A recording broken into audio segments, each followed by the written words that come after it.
ഓം ശാന്തി. ധനത്തെ ആകർഷിക്കാൻ ആഗ്രഹിക്കാത്തവരാരും തന്നെ ഉണ്ടാവില്ല. പൈസ എനിക്ക് വേണ്ടതില്ല എന്ന് പറയുന്ന ആരും ഉണ്ടാവില്ല എന്ന് ഞാൻ പറയില്ല. ആരെങ്കിലുമൊക്കെ ഉണ്ടാവുമായിരിക്കും.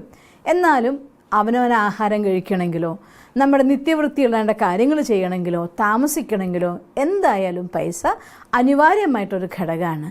പൈസ ജീവിതത്തിൻ്റെ എല്ലാമാണോ എന്ന് ചോദിച്ചാൽ ഒരിക്കലും അല്ല എന്നുള്ള കാര്യം സത്യമാണ്. സദാകാലത്തേക്ക് പൈസ നമ്മൾക്ക് കൊണ്ടുപോകാൻ പറ്റുമോ? അതും സാധ്യമല്ല. നമ്മുടെ കർമ്മങ്ങളുടെ പുണ്യം, നമ്മൾ ചെയ്തതായിരിക്കുന്ന പുണ്യകർമ്മങ്ങളുടെ പാപകർമ്മങ്ങളുടെ ഫലം, അത് ഒരു ജന്മത്തിൽ നിന്ന് മറ്റൊരു ജന്മത്തിലേക്ക് നമ്മളെ കൂടെ കൊണ്ടുപോകാൻ സാധിക്കുന്നത് അതേ ഉള്ളൂ. അതിൽ യാതൊരു സംശയവും ഇല്ല. പക്ഷേ ഈ പുണ്യകർമ്മങ്ങൾ ചെയ്യണമെന്നുണ്ടെങ്കിലും പൈസ ആവശ്യമാണല്ലോ. ഒരാളെ സഹായിക്കാൻ വേണമെങ്കിലും പൈസ വേണമല്ലോ. നമുക്ക് മറ്റൊരാൾക്ക് എന്തെങ്കിലും പറഞ്ഞു കൊടുക്കണമെങ്കിൽ, ഉദാഹരണം ഇപ്പം ഞാൻ ഈ വീഡിയോ നിങ്ങൾക്ക് എത്തിക്കണം എന്നുണ്ടെങ്കിൽ ഒരു ക്യാമറ അത്യാവശ്യമാണ്, എഡിറ്റ് ചെയ്യാനുള്ളതായിട്ടുള്ള കമ്പ്യൂട്ടർ അത്യാവശ്യമാണ്, ഇതൊക്കെ ചെയ്യാൻ വേണ്ടതായിട്ടുള്ള ടീം അത്യാവശ്യമാണ്. ബേസിക് ആയിരിക്കുന്ന ഒരുപാട് കാര്യങ്ങൾക്ക് ധനമില്ലാതെ നടക്കില്ല.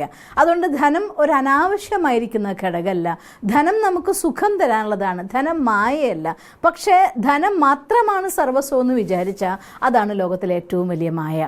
പക്ഷേ ധനത്തിനോടുള്ളതായിരിക്കണം മനസ്സിൻ്റെ ആറ്റിറ്റ്യൂഡ് മാറ്റാതെ, മനോഭാവം മാറ്റാതെ പൈസ വരില്ല. പലപ്പോഴും നമ്മൾ അങ്ങനെ സിസ്റ്റർ പറഞ്ഞു തന്ന പല ക്ലാസ് കേട്ടിട്ടുണ്ടായിരിക്കും, പല രീതികളതായിട്ട് ടെക്നിക്സ് ചെയ്തിട്ടുണ്ടായിരിക്കും. എന്നിട്ടും ധനം നമ്മളിലേക്ക് ഒഴുകി വരുന്നതിന് ഇനിയും അതിങ്ങോട്ട് എത്തിയിട്ടില്ല. പലപ്പോഴും നമ്മൾ കാണുന്നുണ്ടാവും വിഷ്വലൈസേഷൻ, മണി അച്ചടിക്കുന്നുണ്ട്, നമ്മളിലേക്ക് ഒഴുകി വരുന്നുണ്ട്, മഴ പോലെ പെയ്യുന്നുണ്ട്, എന്നിട്ടും അതിനെ കളക്ട് ചെയ്യാൻ നമുക്ക് പറ്റുന്നില്ല. അപ്പം മനസ്സിലാക്കണം, എവിടെയോ ഒരു ചെറിയ ബ്ലോക്ക് നമ്മളറിയാതെ എന്തോ ഒന്നുണ്ട് എന്നുള്ള കാര്യം ഉറപ്പാണ്. അപ്പോൾ അത് ഒഴിവാക്കാൻ വേണ്ടിക്കൊണ്ടുള്ള ഒരു ടെക്നിക്കാണ് ഇന്ന് ഞാൻ നിങ്ങൾക്ക് പറഞ്ഞുതരാൻ പോകുന്നത്.